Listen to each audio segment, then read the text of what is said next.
Welcome back. Make sure you like and subscribe to this channel. We've got the pre-wash on today, and it's just about reached 60°.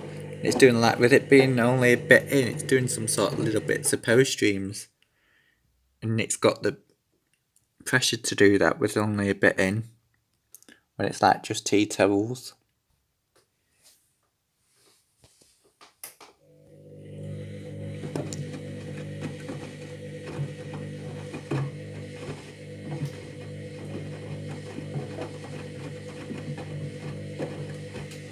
Like that. Did you see it? A bit like a power stream though, because it's lightweight load and do only small items. That's why it does it. It doesn't really do power streams, but I'd class that as a bit of a power stream.